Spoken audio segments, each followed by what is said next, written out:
வணக்கம். நல்லுணவு நம்முணவு இந்த அலைவரிசைக்கு உங்கள் எல்லோரையும் அன்போடு வரவேற்கிறேன்.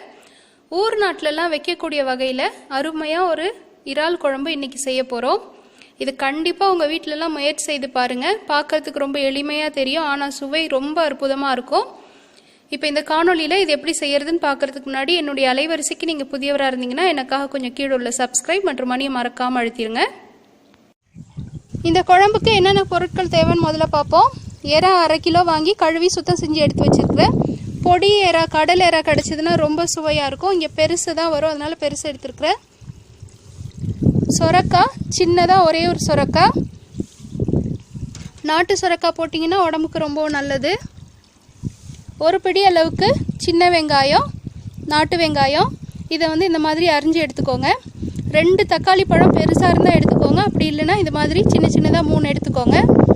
2 பச்சை மிளகாய், கொஞ்சமாக கருவேப்பிலை, கொஞ்சம் கொத்தமல்லி, 1 அங்குலம் அளவுக்குள்ள இஞ்சி துண்டு எடுத்து இந்த மாதிரி தட்டி எடுத்துருக்கிறேன்.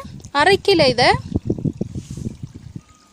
இதுக்கு அடுத்ததாக பார்த்தீங்கன்னா ஒரு தேக்கரண்டி அளவுக்கு பெருஞ்சீரகம் எடுத்து இந்த மாதிரி தட்டி எடுத்து வச்சுக்கணும். பொடியாக அரைக்க வேண்டாம். கடுகு ஒரு 1/4 தேக்கரண்டி இருந்தால் போதும். 2 தேக்கரண்டி அளவுக்கு குழம்புல பொடி, அது மேலேயே ஒரு 1/4 தேக்கரண்டிக்கு மஞ்சள் பொடி சேர்த்துருக்குறேன். உப்பு தேவையான அளவு. தேங்காய் ஒரு 3 கீத்து எடுத்து இந்த மாதிரி விழுதாக அரைச்சி எடுத்து வச்சுருக்கிறேன். ஒரே ஒரு கொட்டை அளவுக்கு புளி எடுத்து இந்த மாதிரி தண்ணியில் ஊற போட்டுக்கோங்க. புளி அதிகம் சேர்க்கக்கூடாது, பூண்டு சேர்க்கக்கூடாது. நம்ம வச்சுருக்கிற மாதிரி கொஞ்சமாக தான் இஞ்சி போடணும். இஞ்சியும் அதிகம் சேர்க்கக்கூடாது இந்த குழம்புல. குழம்பு தாளிக்கிறதுக்கு தேவையான அளவுக்கு எண்ணெய். இப்போ குழம்பு எப்படி செய்யறதுன்னு பார்ப்போம். சட்டி காஞ்சதும் எண்ணெய் சேர்த்துக்கலாம்.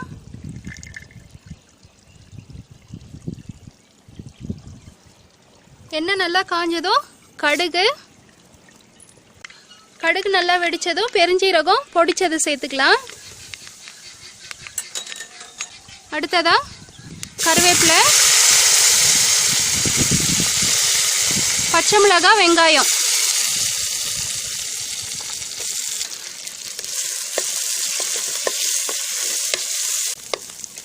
வெங்காயம் நல்லா வதங்கிருச்சு. அடுத்து தக்காளி பழம் சேர்த்துடலாம். தக்காளி இந்த மாதிரி 1 பாதியமாக வதங்கினா போதும். எங்கள் அம்மாச்சிலாம் இந்த குழம்பு வைப்பாங்க. ரொம்ப மெனக்கெட்டு வைக்க மாட்டாங்க. இப்படி போவாங்க, 10 நிமிஷத்தில் வச்சுட்டு வந்துடுவாங்க. இப்போ இஞ்சி, அந்த அரைச்ச இஞ்சி இதில் சேர்த்து வதக்கிட்டு இருக்கேன். இதுலேயே நம்ம வச்சுருக்கிற மிளகா பொடியும் மஞ்சளையும் சேர்த்துக்கலாம்.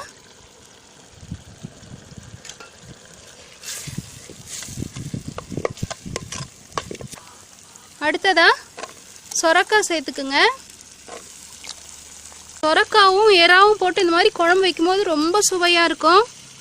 எங்கள் அம்மாச்சி கடைசியில் அவங்க இறக்கிறதுக்கு முன்னாடிலாம் இதை அதிகமாக விரும்பி கேட்டு சாப்பிட்டாங்க. நல்லா போட்டு பரட்டி விட்டு கொஞ்சம் இந்த சூட்டுலேயே இது வேகிற அளவுக்கு விட்டுருங்க.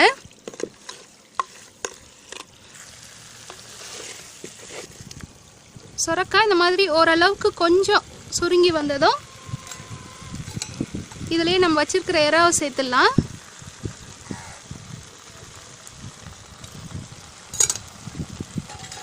எறாவை பார்த்ததும் காக்காவும் வந்துட்டாரு.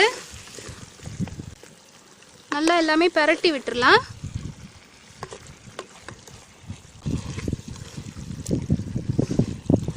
இந்த எறாலாம் கொஞ்சம் நல்லா நிறம் மாறி வந்திருக்கு பாருங்க. இது மாதிரி வந்ததும் இதுலேயே நம்ம அரைச்சி எடுத்து வச்சிருக்கிற தேங்காவை சேர்த்துக்கலாம்.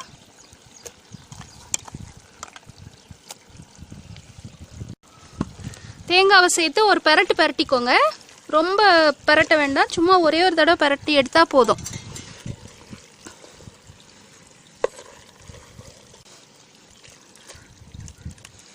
இப்போ இதில் குழம்புக்கு தேவையான அளவுக்கு தண்ணி சேர்த்துக்கலாம்.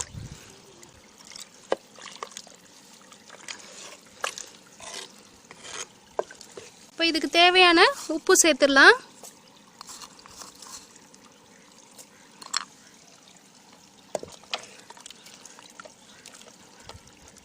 குழம்பு இப்போ நல்லா கொதி வரட்டும்.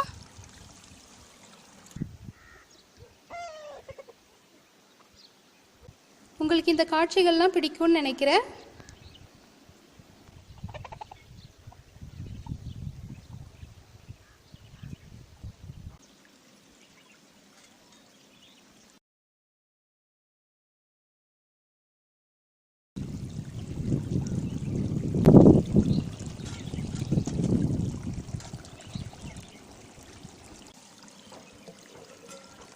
குழம்பு நல்லா கொதி வருது.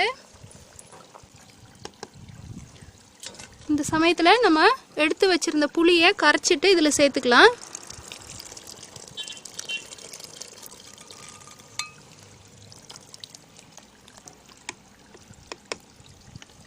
திரும்பவும் கொதிக்கட்டும். புளி ஊற்றுனதுக்கு ஒரு கொதி வரணும்.